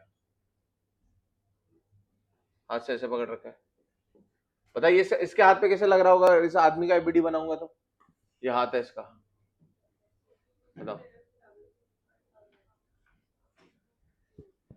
इसके लिए भी कैसा लग रहा होगा? टाइड एंड से या जहां पर पकड़ रखा है उससे अवे की तरफ लगेगा, है ना? और कहां लगेगा? अलोंग द स्ट्रिंग लगेगा। सही है ना? स्ट्रिंग लगा रही तो स्ट्रिंग के अलोंग ही लगेगा। चलिए क्वेश्चन करते हैं, फाइंड एक्सेलरेशन ऑफ सिस्टम। पहला क्वेश्चन हम साथ में देखेंगे, फिर अगले से आप खुद करेंगे। क्या प्लानिंग हो रही है क्या तुम लोगों की जाने की? कौन कौन जाएगा बताओ? खाने वाला सिस्टम गलत डाल दिया ना यार, वो तो मेन है ना यार, नाच किस ले रहे हैं भाई? बाराती नाचते हैं तो उन्हें ये तो होता है ना कि यार अभी इसके बाद जाकर के चलो खाली हो जाएगा पेट, फिर अपन कुछ खाएंगे पिएंगे। मेरी तरफ से पर कितने यार? पूरा यूरो? अरे ऐसा कुछ करने की जरूरत नहीं, ऐसा मेरे को वैसे भी कोई दिक्कत नहीं है, बट है आईफोन की पार्टी और भाई पहले आईफोन ही नुकसान में भाई।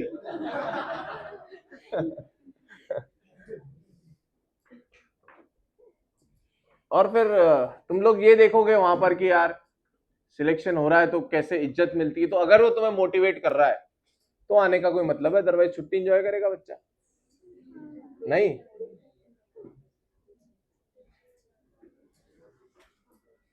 नहीं क्या मेरी तरफ से पार्टी चाहिए? अरे अरे वो ले लो, पर वही वाली बात है ना कि अब उसमें कितने आएंगे कितने नहीं आएंगे वो बता दो। अरे बेटा कितना ही खा लेगा कोई। चलो भाई क्वेश्चन लिखे, पहला क्वेश्चन साथ में देखेंगे, फाइंड एक्सेलरेशन ऑफ सिस्टम। और पता है क्या होने वाला उधर बताऊं मैं? रियलिटी में तुम्हें ये बोलेंगे क्या बेटा आप लोग भी खा लो, होने वाला ये है 99% ये होने वाला है कि हाँ बेटा आप लोग भी खाइए प्लीज, होने वाला ये है। नहीं तो बोलने की भी क्या जरूरत थी, क्या हो? अरे सही बात है ना यार, वो तो ऑब्वियस था कि तुम्हें नहीं आना है, तुम्हें तो अगले साल आना होगा ना यार, तुम्हें तो अगले साल आना होगा, तो बोलने की भी जरूरत नहीं थी। आखिरी में यही होने वाला है कि इतने लोग नहीं है, चलो बेटा आप लोग भी खाओ। है डीजे बुलाया था? अरे खूब थे। हाँ बल्कि जिनको नहीं बुलाया था वो नाराज हो गए थे, जिनका सिलेक्शन नहीं हुआ था वो ये कह रहे थे कि हमें भी बुलाते, हम भी नाचते। इसलिए अभी सभी बच्चों को बुला रहे हैं।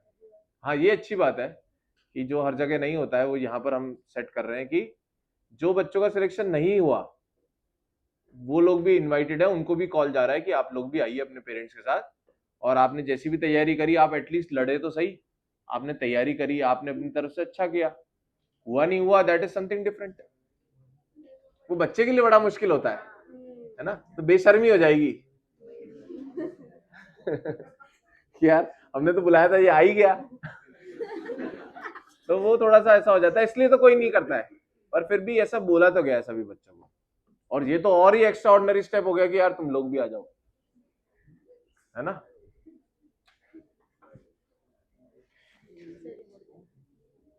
अरे क्वेश्चन लिखो यार, क्वेश्चन करो भाई। रिकॉर्डिंग चालू है? अरे बेटा वो क्या हो गया, अब कहां से आए हो ये तो बताओ मुझे।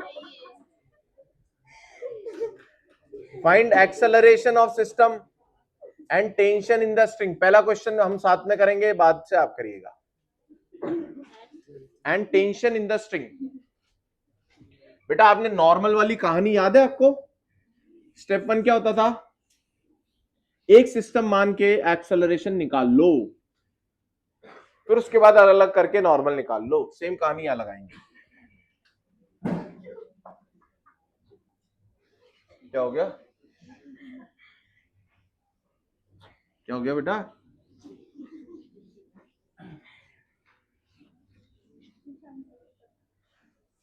दो 2 किलो ये रस्सी है, और ये 3 किलो, और ये 50 है बेटा, 50 न्यूटन। सबसे पहला स्टेप क्या करना है हमें? यहां पर भी बोलो, दोनों ब्लॉक्स को एक ब्लॉक मान लो, तो ये अंदर अंदर फोर्सेस कैंसिल हो रहे हैं। सही है? तो कितना हो गया बेटा? 5 किलो हो गया मास। 5 किलो को कौन खींच रहा है? 50 न्यूटन खींच रहा है। बताओ ए, बता दो बेटा ए कितना हो जाएगा? ए बराबर एफ बाय एम लिखना शुरू करो, बड़े हो गए हो तुम। एफ कितना हो जाएगा? 50। एफ टोटल, एम टोटल 50/5 कितना? अच्छा, कब हम सर एक ही बॉडी मान सकते हैं? कब हम एम टोटल करके एक बॉडी मान सकते हैं? जब दोनों का एक्सेलरेशन सेम हो। जब दोनों बॉडीज का एक्सेलरेशन क्या हो? सेम हो, तो मान सकते हो। अच्छा सर ए आ गया बेटा, आप दो को पकड़ लो। दो का डायग्राम बनाना यार एक बार। दो का बेटा वाई डायरेक्शन में तो देखो नॉर्मल और एमजी बैलेंस हो रहे हैं, हमें कोई लेना देना नहीं। इसमें टेंशन ऐसा अवे लगेगा, हाँ या ना? और इसका एक्सेलरेशन आगे कितना है अभी निकाला हमने? 10। हाँ भाई Shubham, F is equal to M A बोल भाई। है तू एक दो बार सही बोल दे, फिर मैं हट जाऊंगा तेरे से। बता, F is equal to M A बोल।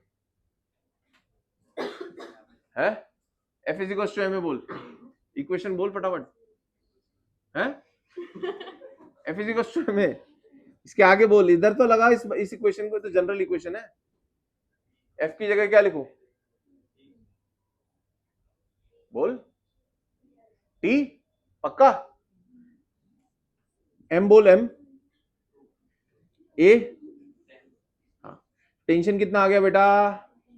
20 न्यूटन। आंसर आ गया। मुझे बताओ, क्या 3 किलो में भी टेंशन लग रहा है क्या? हाँ या ना?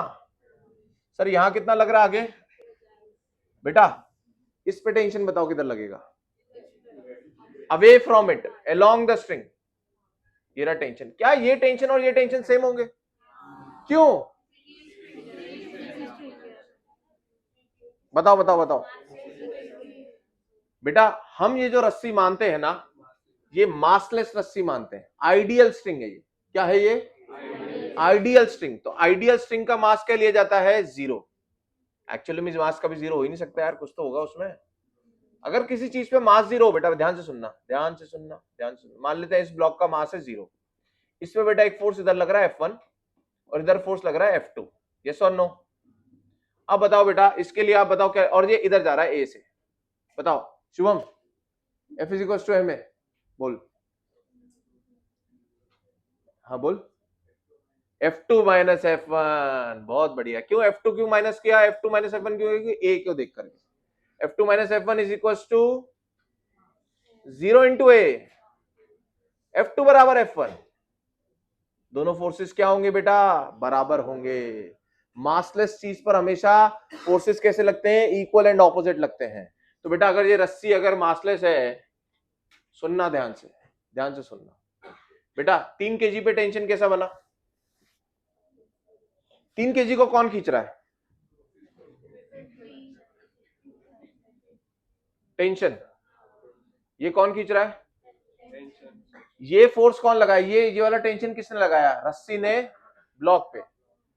तो बेटा इसका रिएक्शन बोलो, एक्शन रिएक्शन वाला पेयर बोलो इसका।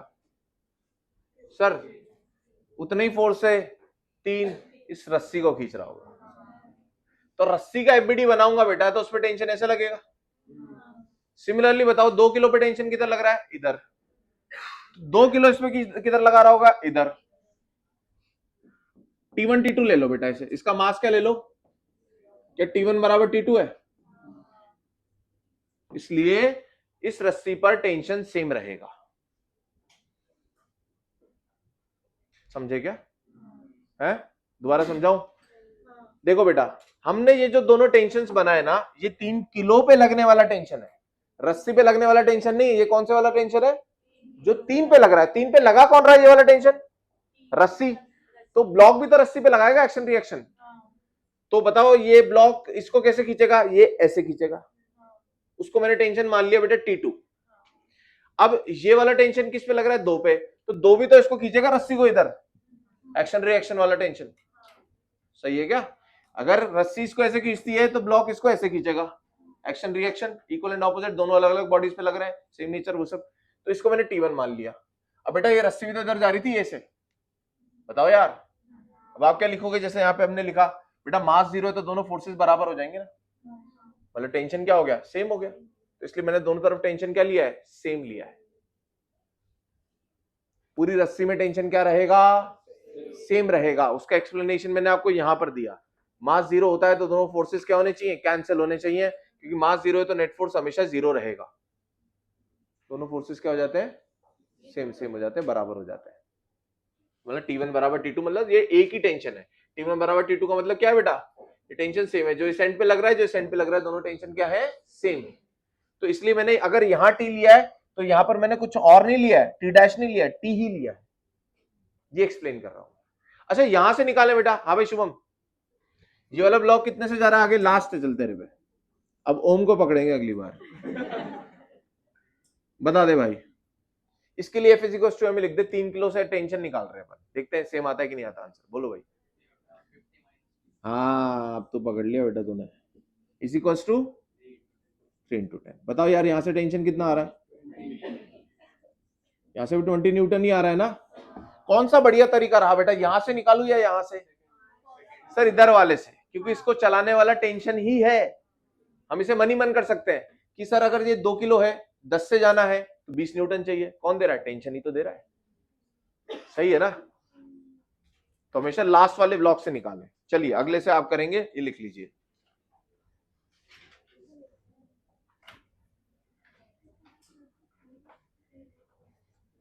ये साइड वर्क है बेटा आपके लिए। Tension remains same through out the string. ये हमने प्रूव कर दिया। लिख लीजिएगा नोट करके।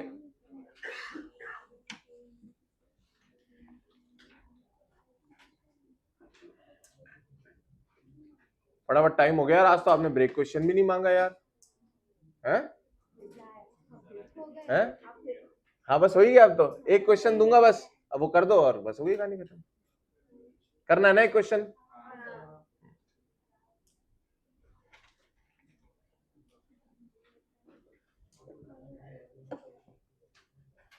पर मुझे कोई नया बच्चा ही आंसर करेगा, देखना पहले।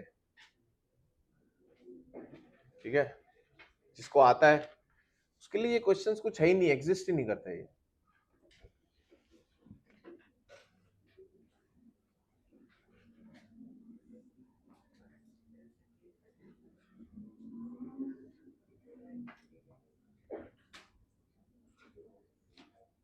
बेटा ये पता है क्या सिचुएशन हो रही है?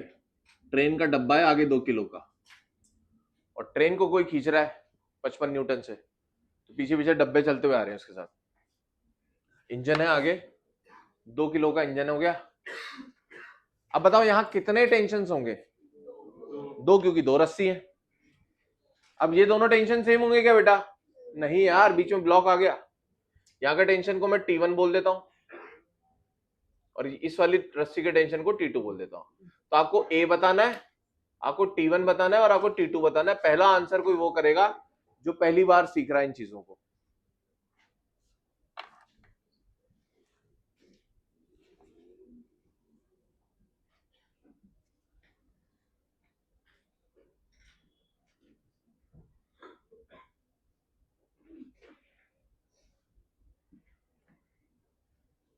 जिनको आता है वो वर्बली कर लें अब इसे।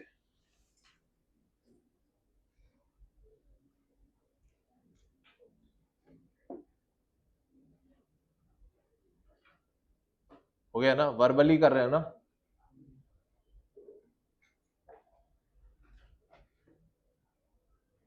ए के लिए एफ टोटल एम टोटल, और फिर लास्ट वाले ब्लॉक से पकड़ना शुरू कर दो एम ए।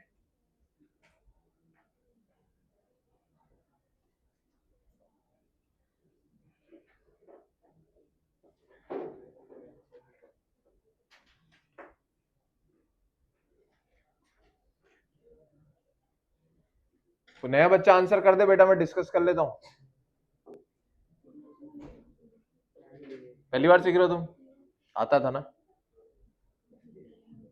कोई ऐसा बताओ यार जो कह रहा, अरे वाह यार मुझसे हो गया। आप बताओ बेटा, इधर आप नया सीख रहे हो ना? बताओ आया आंसर आपका? ए कितना आ रहा है? 5 ना? हाँ बिल्कुल सही है। अब T1 T2 निकाल दो भैया। ए कैसे निकालेंगे बेटा? F total M total. Sir A कितना हो गया? एफ टोटल, एफ टोटल कितना सर? ए की मास मान लूंगा 55। वो चला रहा है कितने को? 11 को। 5 आ गया सर। चलो बेटा T2 निकाल दो पहले। T2 किसको खींच रहा है? T2 किसे खींच रहा है? 5 को। कितने से चला रहा है? 5 से। 5 इंटू 5 25 न्यूटन। T2 बराबर 25। T2 बराबर 25। T2 किसको खींच रहा है बेटा? T2 के पीछे कौन है? 5। 5 को चला रहा है वो 5 से। 25 न्यूटन एम ए। बेटा T1 के लिए इसको एक ब्लॉक मान लो। कितना हो गया ये? 9 किलो। 9 किलो को कितने से चला रहा है? 5 से। 9 इंटू 5 45। तो T1 रहा होगा 45 न्यूटन। सही है ना? T1 के लिए 5 और 4 को 1 मानना सही है। अगर आप 5 और 4 को 1 नहीं मानोगे, 4 के एफबीडी में बनाओगे बेटा, तो आपको T2 भी पुट करना पड़ेगा। T2 T1 और ये एक्सलेशन 5। अब लिखोगे T1 minus T2 is equal to 4 into 5। फिर यहाँ पे T2 की वैल्यू पुट करोगे जो कि आई थी कितनी? 25। फिर भी वही आना है क्या? 45। तो बेटर क्या है? 5 और 4 को 1 मान लो, क्योंकि T1 को ये लग रहा है कि मैं 4 को नहीं खींच रहा हूं, मैं तो किसको खींच रहा हूं? 9 को खींच रहा हूं ना यार। ये दोनों एक ही ब्लॉक मान लो, माइनस नहीं करना पड़ेगा आपको। सही है सभी लोग? नया कौन कौन सीखा ये वाला कंसेप्ट बताइए। ठीक है, आया अभी आपको? T1 के लिए 5 और 4 को 1 मानना आया? ठीक है बेटा, होमवर्क करते रहो। आपको डीपीपी मिल जाएगी कब? वेंसडे को। वेंसडे को, जब तक आप अपना मॉड्यूल चलाते जाओ।